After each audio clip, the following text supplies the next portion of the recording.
campaign and the Democratic National Committee to find dirt and defeat Donald Trump worked early and often with the FBI, a Department of Justice official, and the intelligence community during the 2016 presidential election and in the early days of Trump's presidency.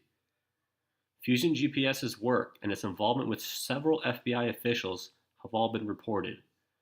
But a closer view of these new documents shows just how closely Associate Deputy Attorney General Bruce Orr, who reported to Obama-era Deputy Attorney General Sally Yates, maintained contact with Fusion, and, in particular, its primary source, former British spy Christopher Steele, before, during, and after the election.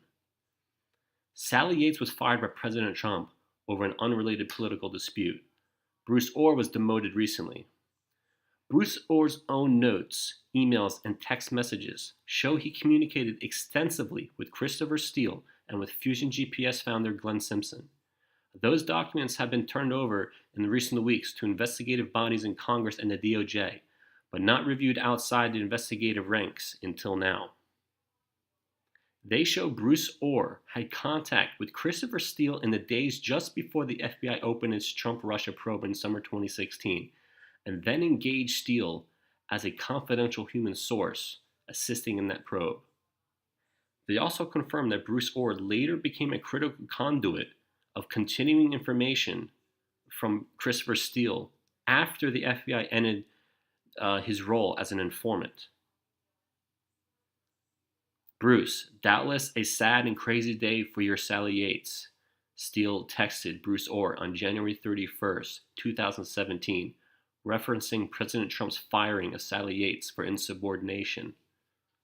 Christopher Steele's FBI relationship had been terminated about 3 months earlier. The Bureau concluded on November 1st, 2016, that he leaked information to the news media and was not suitable for as a confidential source, memos show.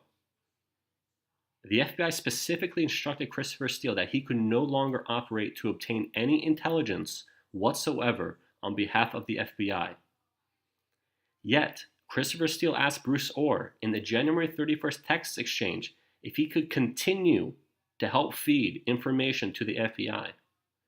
This is what he texted. Just want to check you are okay, still in the situation and able to help locally as discussed, along with your Bureau colleagues.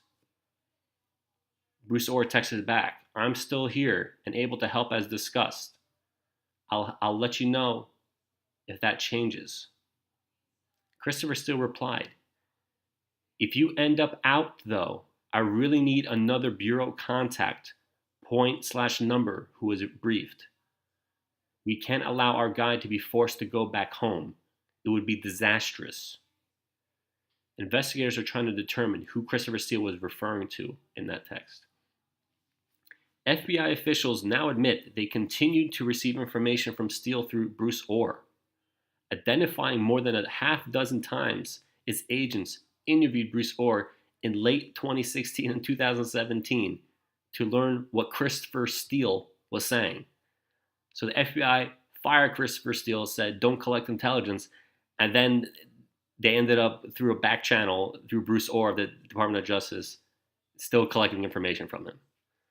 That continued reliance on Christopher Steele after his termination is certain to raise interest in Congress about whether the FBI broke its own rules.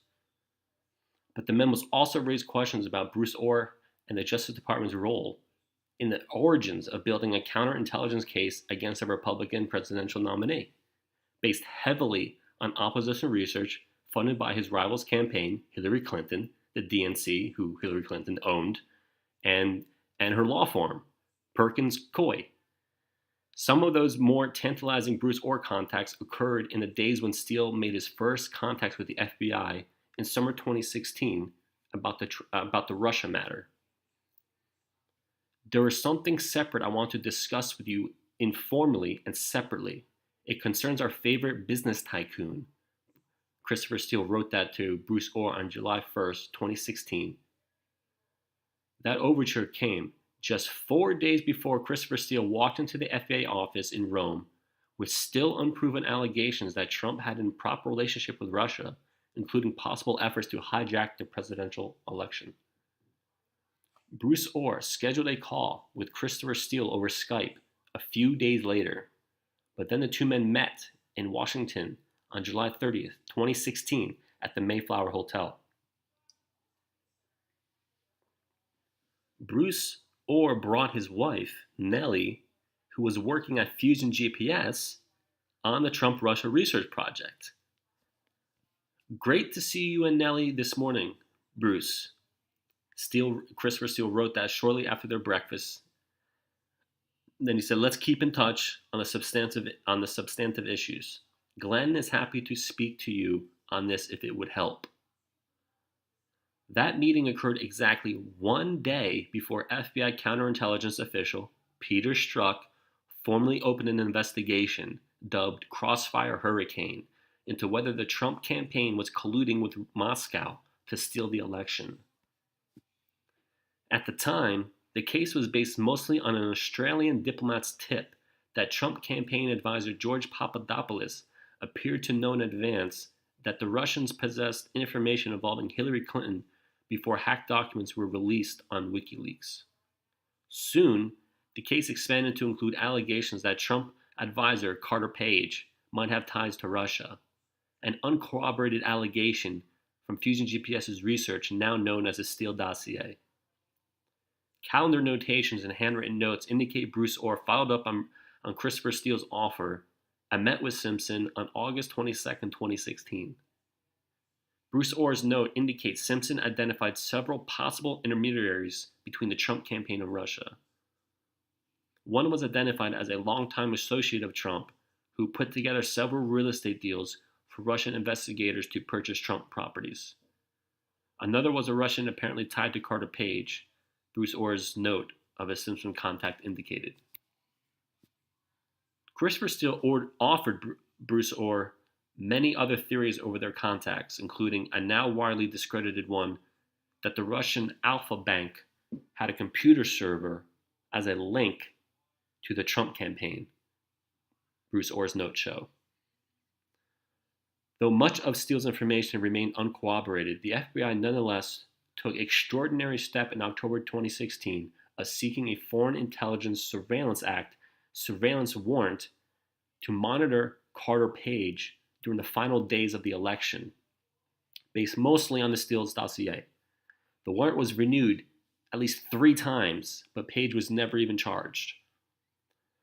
Bruce Orr's connections to Christopher Steele are significant because at least one of the FISA warrants was approved by Bruce Orr's boss, Sally Yates. By early November 2016, Steele was terminated for unauthorized media contacts, and the FBI was turning to Bruce Orr as a back channel to Christopher Steele after that.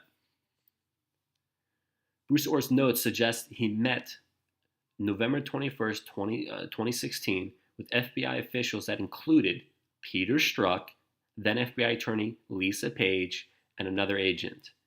Peter Strzok and Lisa Page have now become the poster children for Republicans who believe the FBI abused its authority by investigating Trump on flimsy evidence, and with text messages coming out showing how much they literally hated him and want to stop him from becoming president.